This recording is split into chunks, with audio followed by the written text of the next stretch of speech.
자, 대중교통을 무제한으로 이용할 수 있는 독일의 9유로 정책, 국내외에서 큰 관심을 받았고요. 변화된 대중교통 정책은 기후위기를 비롯해 여러 경제적 효과를 낳는 걸로 입증이 되고 있습니다. 정의당에서도 무상 대중교통을 제안을 했는데 김영진 정의당 부산시당 위원장 저희 스튜디오에 모셨습니다. 예, 어서 오십시오. 네, 반갑습니다. 자, 무상 대중교통. 독일의 9.15 정책이 작년 여름에 일단은 임시 정책으로 시행이 됐었죠. 3개월 했는데 반응이 폭발적이었습니다. 독일 인구가 거의 8천만이 넘는데 5천만 장 이상이 팔렸고 맞습니다. 결국은 이 정책을 49유로 정책으로 해서 영구 도입을 하기로 결정까지 되지 않았습니까? 자, 이 정책이 시사하는 점부터 우리가 좀 살펴봐야 되겠어요. 예. 독일 정부가 3조 5천억 재정을 투입을 했습니다. 예. 조금 전에 말씀하신 대로 5,200만 명이 전기권을 구입을 했고요. 네. 자가용 승용차를 가지고 계신 분의 절반 정도가 구입을 하신 겁니다. 자가용을 가진 사람들도 절반이요. 그렇죠. 예.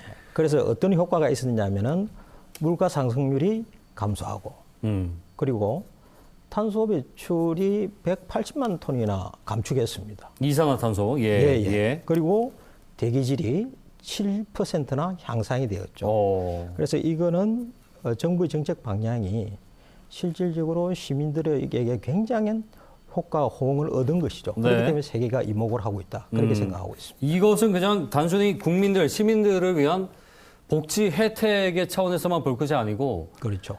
현 전세가 지금 주목하고 있는 이제 기후 위기에 대응할 수 있는 하나의 방법이 될 수 있다라는 부분이 지금 말씀하신 부분에서 드러난 것 같아요. 전 세계적으로도 지금 이렇게 무상으로 하고 또 우리 국내에서도 도시별로 정책이 이렇게 제한적이지만 추진되고 있는 것들이 많잖아요. 그것 잠깐 설명을 해주시죠. 전 세계적으로도 확대하고 있고 또 일부 지자체에서는 기초지자체에서는 시행을 하는 데도 있습니다. 저희도 우리나라도 계속 확대가 되고 있는데 그러니까 시민들이 이동권의 평등한 보장이라는 측면에서 인식의 전환이 이루어지고 있다. 그렇게 생각이 들고요. 사실 우리 주거권이라는 게 있는데 이거는 그 생활의 안식처로서 충전의 공간을 가지는 거 아니겠습니까? 근데 교통이라는 것은 활기찬 사회생활을 하기 위한 시작이거든요. 그렇기 때문에 공공교통의 서비스 이런 차원에서 인식을 하고 있다. 그렇게 보고 있습니다. 사실 그렇군요. 이 정책은 진보다 보수라는 이념적 구분이 아니고 생활에서 필수적인 요건이거든요. 그렇기 때문에 시민의 호응도가 높다. 그리고 계속 높아갈 것이다. 그렇게 판단되는 것 같습니다. 자, 지금 이동권 보장도 말씀하셨는데 이 독일 사례를 보면 교통비를 줄임으로써 그것이 이제 시민들의 소비 촉진으로도 이어질 수 있다는 부분도 고려를 하셨다고 이렇게 볼 수 있겠죠. 자, 부산시로 넘어왔을 때 일단 자, 부산시가 대중교통 혁신안을 내놨는데 부산이 잘 아시겠지만 대중교통 수송 분담률이 전국 특광역시 중에서 거의 가장 낮은 걸로 알고 있습니다. 50%가 채 안 되는 걸로 알고 있는데 자, 그런데 저 혁신안마저도 혜택이 그다지 없다라는 비판도 있고요. 어떻게 보십니까? 조금 전에 말씀드린 독일의 경우에 효과가 전혀 없다. 왜 그러냐면은 월 평균 부산 시민의 대중교통 비용은 49,913원입니다. 82만 7천 명 중에서 53%인 43만 8천 명이 4만 5천 원 이하의 비용을 지불하고 있거든요. 그러니까 4만 5천 원 이상 되면은 캐시백을 준다고 하니까 전혀 혜택을 못 받는 그런 시민이 너무 많은 것이죠. 지금 절반 이상은 그러면은 4만 5천 원 이하를 타니까 그리고 해당이 안 된다. 그리고 여기에다 또 뭐가 있느냐 하면은 하반기 때 교통요금 인상한다는 이야기가 있습니다. 그러면 전혀 진짜 면피용 정책이 아닌가. 그냥 상쇄시켜버리니까. 그렇죠. 거기에다가 우리 초등학생들은 대중교통을 부모와 함께 하면은 잘 혼자서 다니기가 힘듭니다.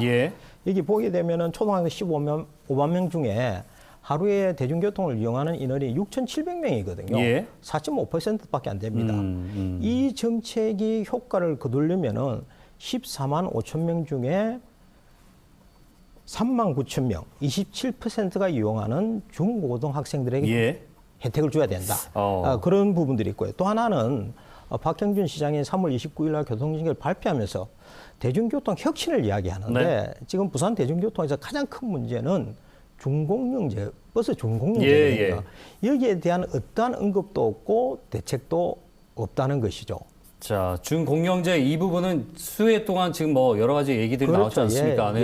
서로 지금 얘기가 안 맞습니다. 그러니까 이 부분을 말씀하신 거죠. 준공영제를 좀 더 투명하게 운영하면서 시민들에게 줄 수 있는 방법, 또 혈세를 최소화시킬 수 있는 방법.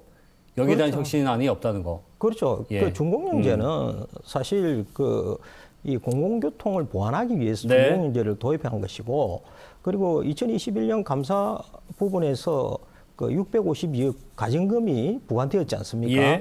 이런 것을 본다 하더라도 준공영제는 제대로 이렇게 관리 감독이 안 되고 있다. 자, 정리하자면 대중교통 혁신안 통합 할인제 실효성 부분이 떨어진다는 거, 그리고 어린이 무료로 지원하는 것도 사실상 이제 4, 5% 미만이니까 이것도 실효성이 떨어진다. 실질적 효과가 없다. 혁신이라는 말이 안 어울린다는 그런 말씀으로 좀 정리를 해보겠습니다. 그래서 대중교통과 관련해서 정의당도 당론으로 정한 부분이 이제 월 10,000원 프리패스권. 이거 어떤 내용입니까? 부산 지역이. 부산만. 근데 이 하나만 이야기를 했으면 안 되고, 저희들은 대중교통을 전면적으로 혁신하자는 이야기를 하고 있습니다. 그래서 첫 번째는 우리가 마을버스부터 무상교통으로 하자. 마을버스가 부산에 459대가 있습니다. 근데 지금 158억의 마을버스 한성 지원을 부산시가 해주고 있거든요. 그러면 300억만 있으면은 마을버스를 갖다가 공공교통으로 바꿀 수가 있습니다. 무상으로. 이런 부분들. 특히 부산의 자가용 이용자의 예를 들어 보니까 보통 3km 또 5km 이내에서 타시는 분들이 44%입니다. 그렇다면 마을교통으로 그 부분을 만들어갈 수 있지 않느냐. 그런 부분들이 있고, 또 하나는 마을버스를 타시는 분들이 교통약자들이 많고 고령자들이 많습니다. 그런 차원에서 마을버스부터 무상으로 하자. 또 두 번째는 조금 전에 말씀드린 월 45,000원이 아닌 월 1만 원 프리패스 제로해야지 효과가 나타날 수 있다. 라는 부분들이고요. 그리고 세 번째로도 조금 전에 말씀드린 어린이 무료 요금이 아닌 청소년과 65세 고령자에게 이것을 혜택을 줌으로 인해 가지고 실질적인 내용을 만들어갈 수 있다. 그렇게 판단이 됩니다. 알겠습니다. 일단은 뭐 부산이 다른 지역에 비해서 뭐 가장 빨리 초고령 사회에 진입을 했고, 이런 부분들이 다 포함이 된 것 같고요. 10,000원과 45,000원의 차이는 혜택 범위에 있어서 보편성에 대한 부분 같네요. 더 많은 부분이, 최대한 많은 분들이 혜택을 볼 수 있게. 그러니까 10,000원을 한다 하더라도 지금 박형준 시장이 내는 교통정책보다는 훨씬 더 포괄적으로 저희들이 적용할 수 있다. 자, 근데 이 문제를 준공영제도 마찬가지인데 역시나 이 보편적 복지, 무상급식 때도 그랬지만 재원입니다. 독일도 위원장님께서 말씀하신 대로 3조 원 이상이 들어가고요. 지금 뭐 이 관련 재정 여력이 얼마나 될 것인가 이거예요. 어떻게 좀 해결하는 게 좋겠습니까? 이제 독일 같은 경우에는 전국적으로 3개월을 실시를 했고, 저희들이 우리 진보정당이 정책을 내놓으면 항상 재원 이야기를 합니다만은 저는 말씀을 드리면은 이 재원이 걱정은 없다. 이래 말씀드리는 것이, 그 이유는 지금 버스 준공영제 2021년 기준으로 3,671억이 재정 투입이 됐습니다. 그리고 지하철 3,046억. 그래서 또 다른 부분과 다 합치면 7,194억이 투입이 됐어요. 그리고 이번에 혁신안을 발표를 하면서 4분기에 추경안으로 338억을 했거든요. 그러니까 1년이면 1,014억이 정도 됩니다. 그럼 이 비용만 하더라도 8,208억이거든요. 이미 재정은 어느 정도 확보가 돼 있다. 그다음에 이미 정의당은 또 이게 지방정부만 가지고는 다 하기 쉽지는 않은 것 같다. 그렇기 때문에 4월 25일 날 대중교통 육성 및 이용 촉진에 관한 법률 일부 개정안을 심상정원이 내었습니다. 그래서 중앙정부에서 무상교통에 대해서 재정 지원을 할 수 있는 방안을 개정을 하자. 또 하나는 교통시설 특별 해결해가지고 2021년도에 21조가 있거든요. 이것을 공공교통 특별 해결 이렇게 바꾸게 되면 충분히 이제 재정을 마련할 수 있는 법적인 근거들도 있고 의제 문제다라는 거죠. 알겠습니다. 시간이 다 돼가지고요. 일단은 이 독일 사례가 주는 이 선순환의 효과를 우리가 잘 고려해볼 필요는 있겠네요. 말씀 여기까지 듣겠습니다. 오늘 고맙습니다. 고맙습니다. 김영진 정의당 부산시당 위원장과 함께 얘기 나눠봤습니다.